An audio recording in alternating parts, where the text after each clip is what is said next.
आणि मी जर माझं उभं आयुष्य समाजाला दिलं तर माझं शरीर सुद्धा समाजालाच दान. माझं आयुष्य तर दिलंय, पण आपलं पूर्ण शरीर सुद्धा समाजाला दान द्यायचं. कोणाचा तरी जीव वाचत.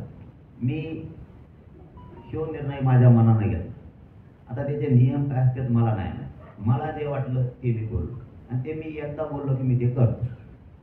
आपण हटत आपण एखादी गोष्ट जर आपण मनावर घेतली तर ती आपण सोडत नाही. जसं की मराठा आरक्षणाची गोष्ट मनावर घेतली. आज मी प्रामाणिकपणानं सांगतो, मी तर मगाशी बोललो शरीर कोणाचं कधी जाईल काही सांगता येत नाही. माझं शरीर असं झालंय सध्या 2 घंटे साथ देतो, 2 घंटे देत नाही, 3 घंटे देईल, 4 घंटे नाही. सकाळपासून बसलो तर काय नाही झालं. एकाएकीच बिंगल्यासारखं व्हायला लागलं, अशक्तपणा आला, एकाएकीच म्हणजे हातपाय थरथर कापल्यासारखं व्हायला लागले. ताबडतोब डॉक्टरांना सलाईन लावायला लागली. अशी परिस्थिती झाली. म्हणून मी समाजाला सांगतो, मी कधी असेल नसेल मला नाही माहीत, फक्त आपल्या मराठी एक झाली ती एक नाही फक्त द्यायची. मराठ्यांची शान राखायची सगळ्यांनी. कारण शेवटी शरीर नाही साथ देत म्हणल्याचं नाहीच देत, त्याला पर्याय नाही. त्याला काय नाटक नाही करता येत. माझ्या जागेवर कुणी असला तरी ते नाटक नाही करता येत. त्याच्यामुळं मी एकदा निर्णय घेतला की मी बदलत. मला रात्री वाटलं की आपण हे केलं पाहिजे. कोणाचा तरी जीव आपल्यामुळे वाचला पाहिजे, समोरचं जग आनंदी राहिलं पाहिजे. आणि मग तो आपण निर्णय घ्यायचा. दिलं सगळं. हा मेला माणूस, समजा मी 50 वर्षांनी उद्या सकाळी किंवा 100 वर्षांनी मेलो, कुटुंबाला ते नाही ना मला नेऊन. ते नेऊन घडीभर 2-4 घंटे आरडते पडे चालवून टाकणार आहेत किंवा पुरून टाकणार आहेत. उपयोगाला नाही येणार कोणाच्या. आणि जर एवढी या जगात एवढी मरामर असेल अवयव मिळण्यासाठी, तर आपण जर आपलं आयुष्य समाजाला दिलं तर आपलं शरीर सुद्धा समाजाला दान द्यायचं. आपण सगळे अवयव दान करायचे. काही मागं पुढे विचार नाही करायचा कसलाच. जसं रक्तदान करून लोकांना आनंद देणार तुम्ही रक्त देऊ, तसंच आपलं शरीर देऊन सुद्धा जगाला आनंदी केलं पाहिजे. या मतावरती मी रात्री आलो आणि मी सकाळी निर्णय घ्यायचा. ते ठरवलं की आपण हा निर्णय घ्यायचा. कारण मी निर्णय घेतल्याबद्दल, जसा की मी मराठा आरक्षणाचा निर्णय घेतला, कितीही, तुम्हाला तिसरा मुद्दा सांगतोय, कितीही प्रयत्न झाले, भयंकर संकट माझ्यावर आले. काही माझ्या समाजाला माहीत सुद्धा नाही इतके भयंकर संकट माझ्यावर आले. मी नाही अडलो. मला बदनाम करण्यात आलं, मला षड्यंत्र रचण्यात आले माझ्या विरोधात.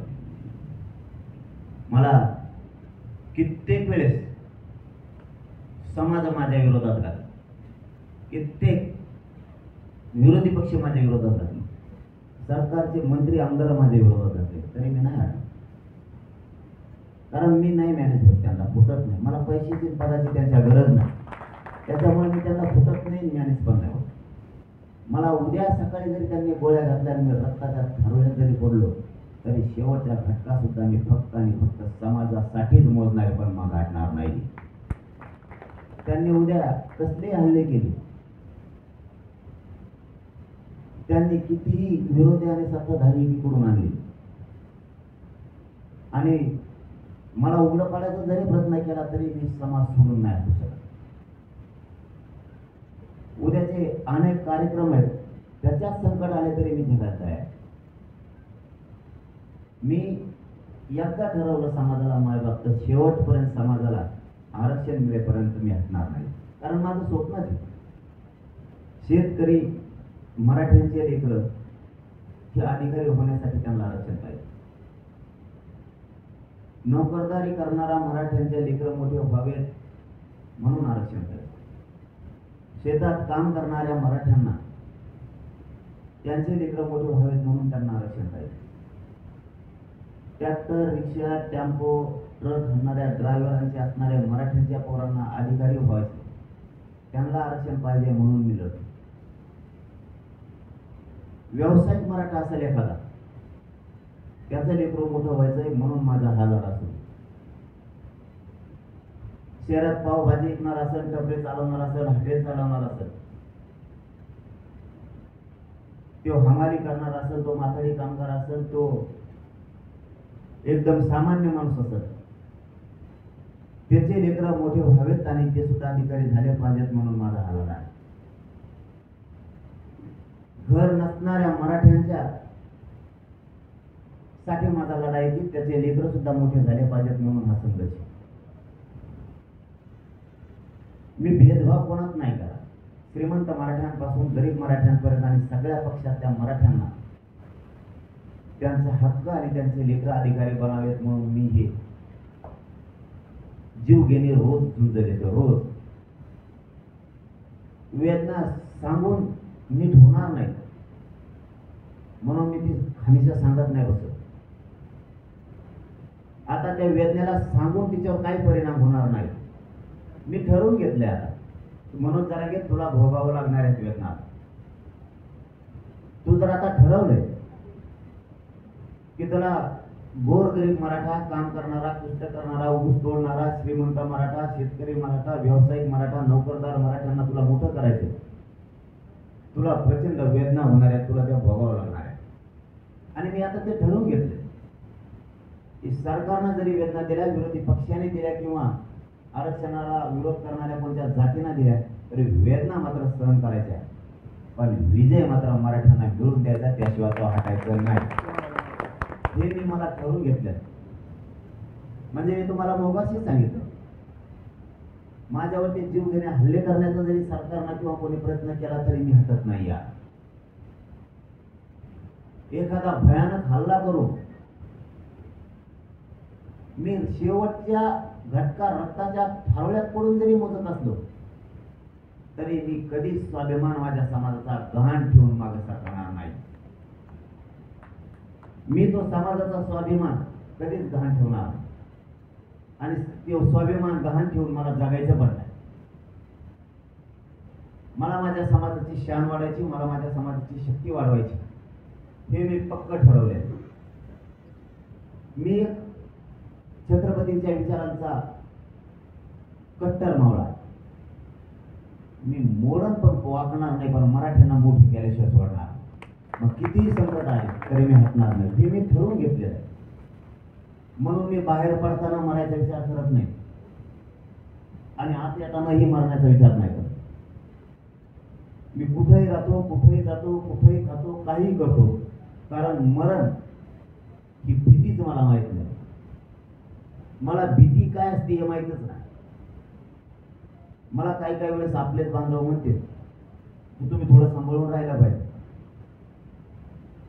तुम्हाला भीती थोडी सुद्धा कशी वाटत? माझ्या शरीरात भीती नावाची चीजच नाही. आणि मला जर भीती वाटते तर मी क्षेत्रीय मराठा असू शकत, कारण मैदान गाजवणारे मराठे अर्धवट माघारी नाही सर. आणि किती आपल्या विरोधात टोळ्या उभा केल्या, त्यांनी आपल्याला बदनाम केलं म्हणून आपण मागे सरकायचं, कारण मी चुकीचं काहीच करत. मला माहिती आहे जे गोरगरीब स्वप्न बघतात की आमचं लेकरू मोठं झालं पाहिजे, या आरक्षणातून मोठं होणार आहे, त्या गोरगरिबांसाठी मी लढतो. माझ्या अवतीभोवती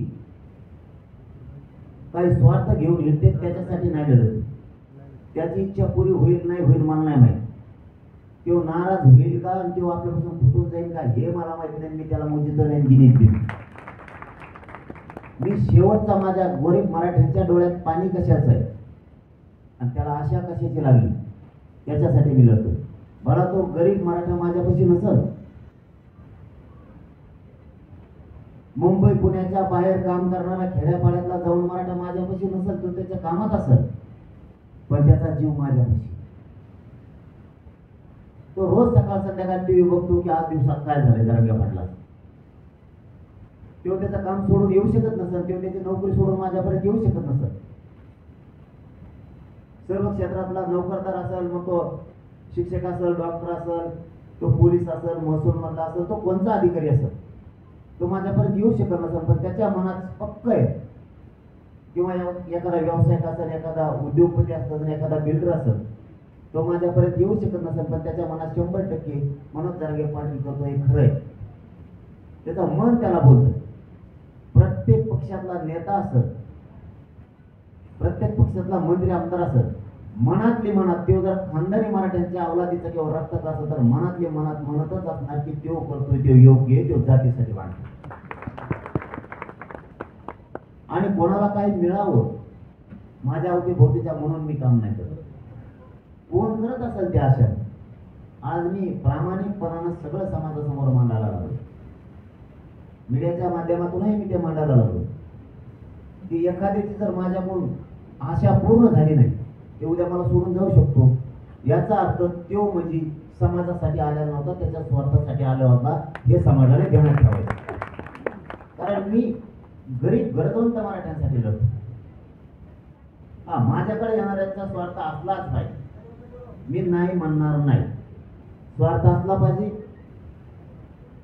त्याचा समाजाला फायदा पण झाला पाहिजे, पण त्याचा स्वार्थ साधला नाही म्हणून तो आपल्याकडून फुटून जाणार आणि आपल्या विरोधात बोलणार. म्हणजे त्याच्यासारखा नालायक आणि स्वार्थी दुसरा कोणीच असू शकत नाही. कारण आपली लढाई गोरगरिबांना मिळण्यासाठी. मी खोटं नाही बोलत. आज जो 11 महिने झाला लढा सुरू आहे, आता 29 तारखेला 1 वर्ष पूर्ण होईल. या उपोषणाच्या इतक्या भयानक वेदना आहेत की मी तुम्हाला एक शब्द खोटं नाही बोलणार. एखादी वेळेस रात्री 2-2, 2:30 वाजता एकटाच मी रक्कम भरून रडतो. इतक्या भयानक वेदना आहेत, मी नाही आठवत.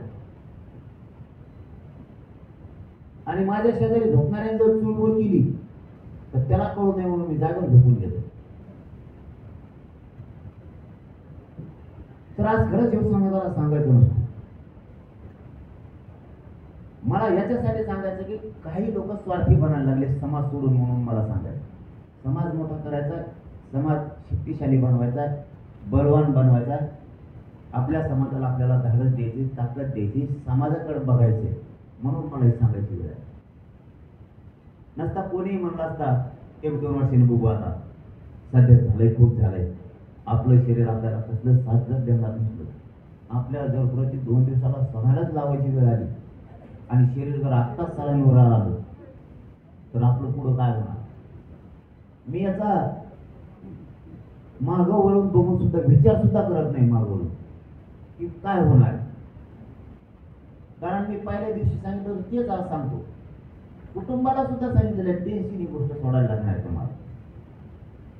कारण आता जर मी या मैदानात उतरलोय तर तुम्हाला स्वतःला सावड नाही.